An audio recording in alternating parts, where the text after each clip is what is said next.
Assalamualaikum warahmatullahi wabarakatuh. Apa kabar teman-teman semua? Mudah-mudahan baik-baik semua ya. Sekarang saya akan menceritakan sebuah kisah pendek yang berjudul Kisah Cinta Cowok Cemen. Mudah-mudahan cerita ini bisa menemani kalian istirahat ataupun yang sedang beraktivitas. Tapi sebelumnya, boleh dong di-subscribe atau like dan komen biar channel ini terus ada menemani kalian. Baiklah teman-teman, kita mulai saja ya.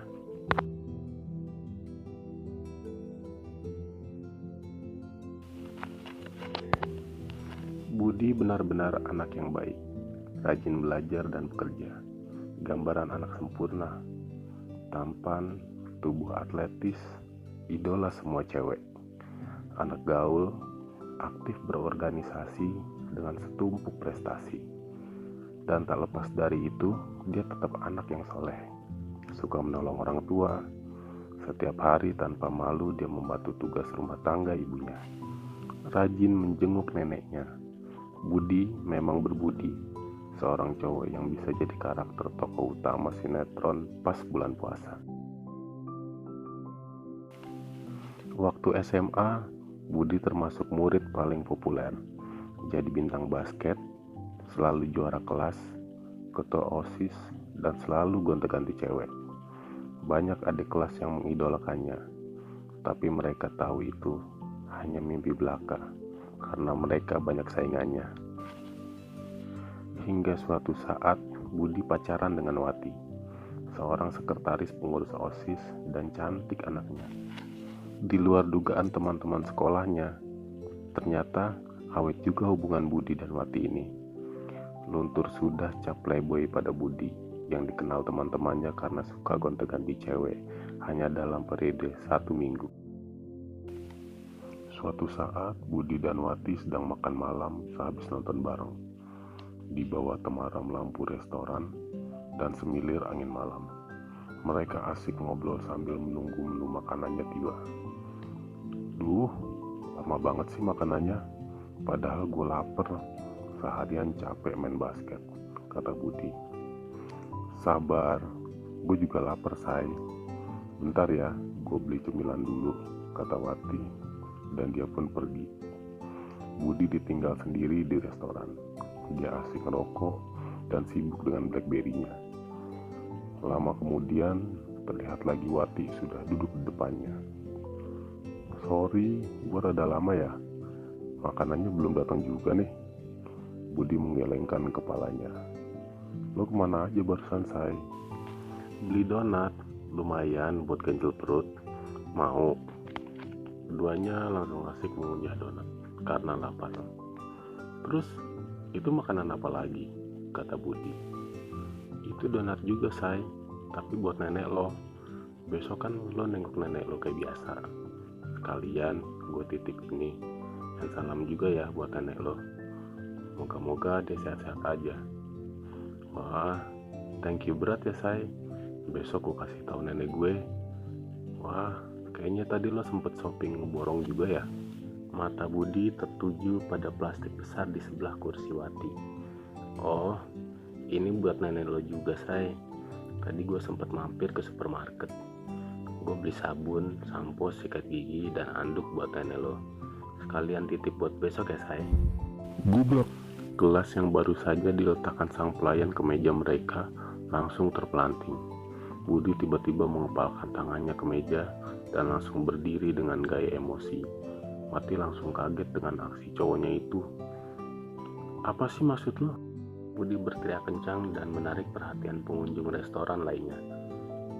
Lo yang kenapa? Kan tadi gue udah bilang kalau gue beli sabun, sampo. Wati tampak kebingungan. Lo kira gue tuli apa? Gue udah dengar kalau lo tuh tadi ngomong gitu. Say, lo kenapa sih? Kok mendadak jadi aneh begini? Coba duduk dulu, biar lo rada tenang, kata Wati terbata-bata. Say, lo pikir gue sayur? Nama gue Budi dodol. Lagi-lagi Budi memukul mejanya dan mendorong meja itu ke arah Wati hingga tercungkil. Wati langsung terjerit kaget karena semua makanan dan minuman tumpah mengenai tubuhnya. Wati langsung berdiri dan gemetaran. Semua orang di restoran itu langsung melihat mereka. Rasanya itu adalah tontonan gratis yang jauh lebih seru daripada film trailer di bioskop. Seorang pelayan mendekati mereka dengan ragu. Begitu melihatnya, Budi langsung mendapratnya. "Heh, ngapain lo kesini?" kata Budi. "Saya mau mengantarkan pesanan kalian," katanya dengan nada takut. Budi langsung membanting baki yang dipegang pelayan itu. "Heh, lelet amat sih nganterin makanan. 1 jam lebih kita nunggu sampai kelaparan begini." Wati menutup mukanya karena malu.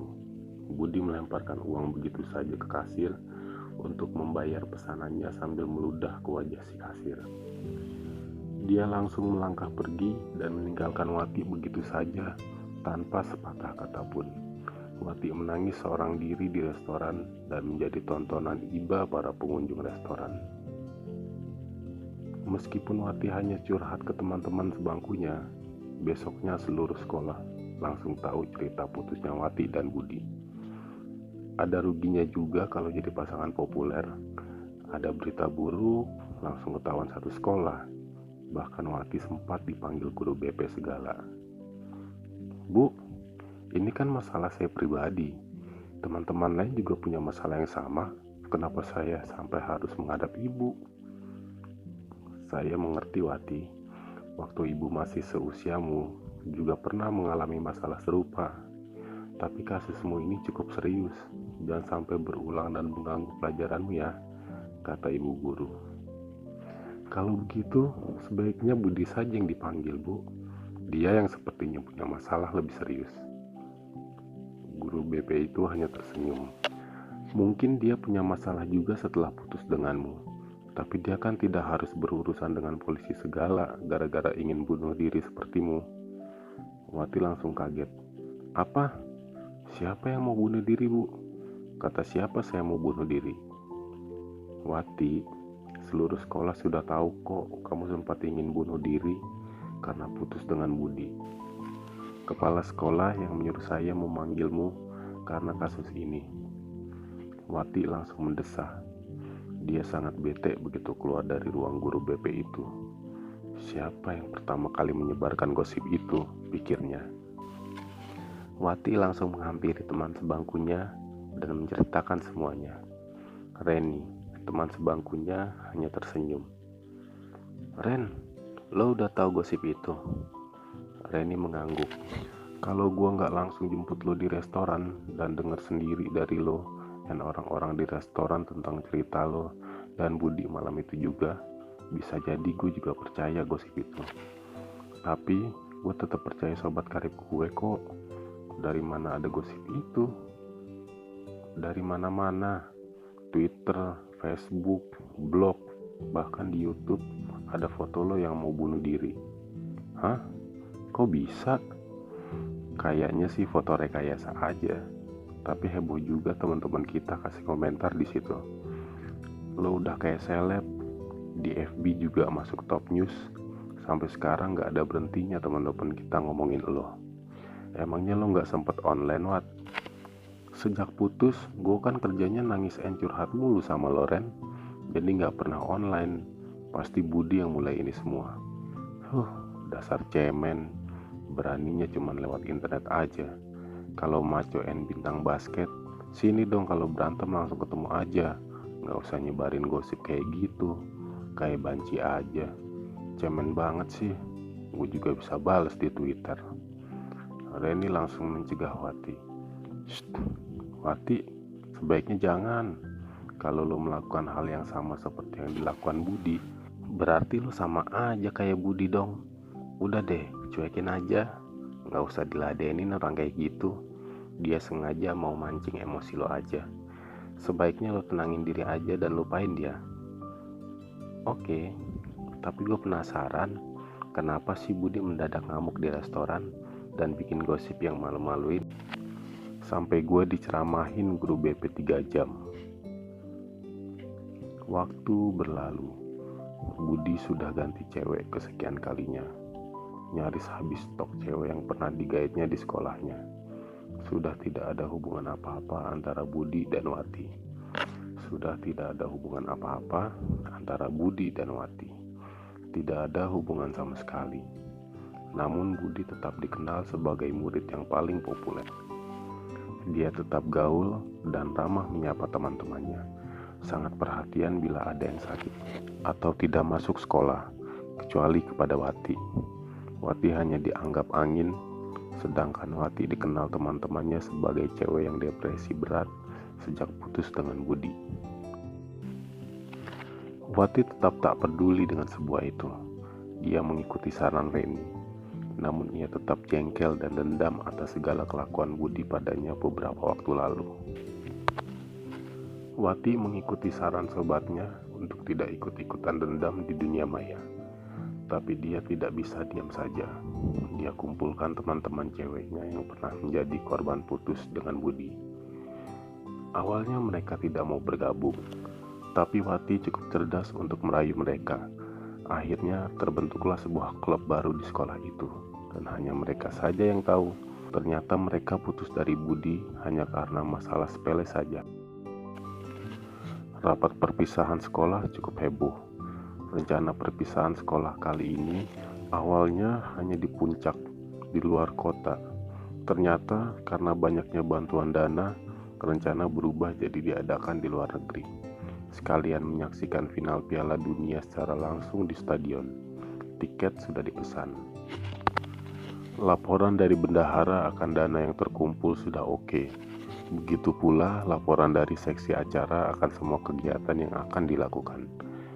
Berarti semuanya sudah beres urusan untuk urusan kita. Selesai rapat kali ini, kata Budi sang ketua OSIS. Tunggu dulu, kata Wati. Kenapa saya sama sekali nggak ada proposal tentang ini? Proposal saya masih tentang rencana perpisahan kita di puncak. Makanya lu gaul dikit dong, masa gitu aja nggak tahu, kata Budi. Bukan soal gue anak gaul atau bukan, tapi kan gue sekretaris dan lo ketua.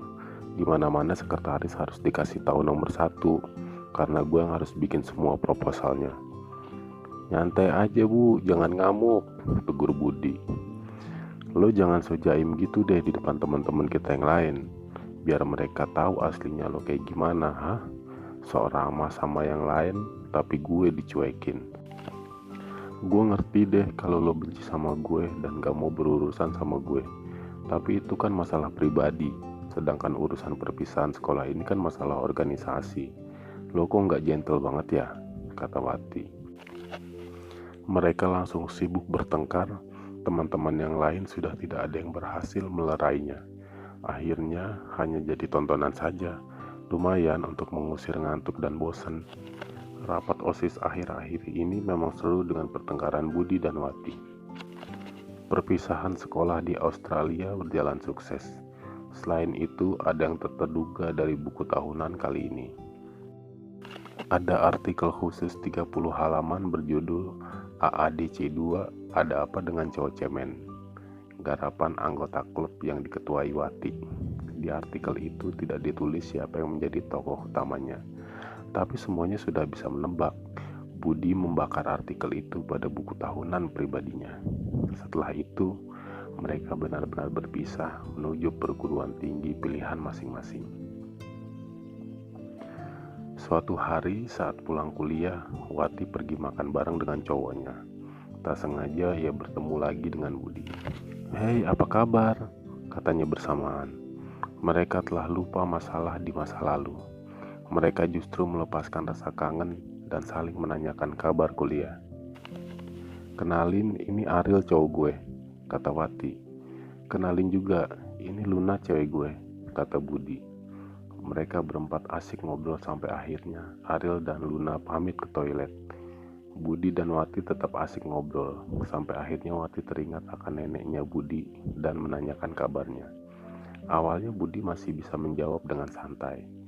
Kemudian Wati tak hentinya menanyakan kondisi nenek dengan detail. Dan tiba-tiba Budi pun langsung marah. Terulang kembali peristiwa di restoran beberapa tahun yang lalu. mereka berdua pun langsung ribut. Ketika Ariel dan Luna kembali, mereka langsung melongo menyaksikan keributan itu. Ariel berusaha melerai mereka, tapi Luna mencegahnya. Udah Ariel, biarkan saja. Kalau ada orang gila lagi ngobrol, kita gak usah ikut-ikutan. Nanti kita juga jadi gila, kata Luna.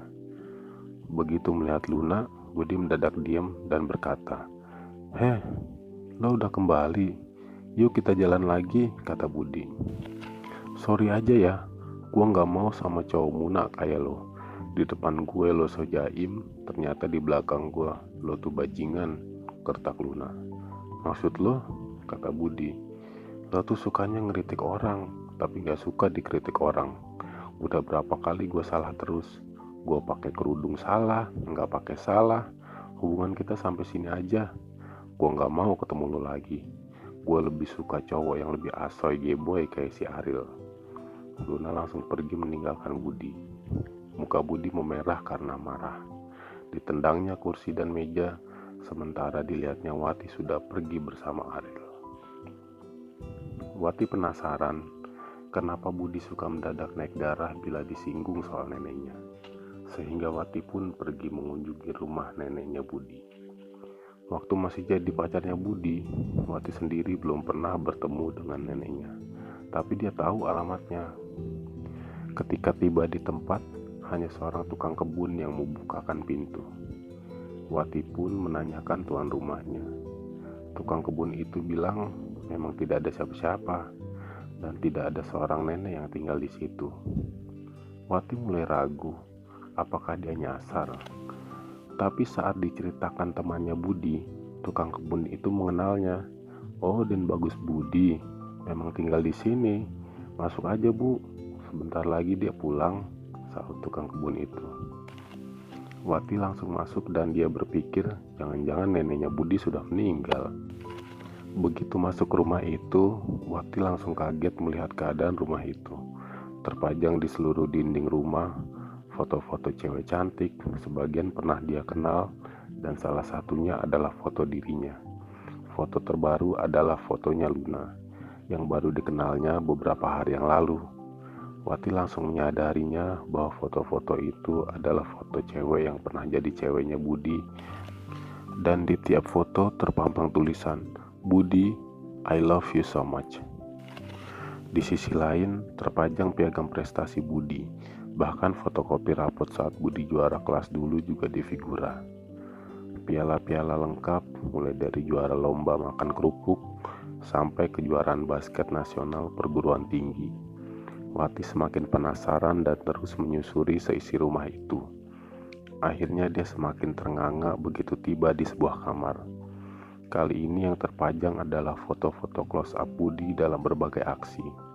Hanya foto ia seorang diri, sedang main basket, mendaki gunung, memimpin rapat, ikut cerdas cermat, penelitian, terjun payung, dan kickboxing. Foto ukuran besar dan difigura dalam bentuk hati. Wati langsung merinding melihatnya. Seketika itu pula Budi datang. Wati, ngapain lu di sini?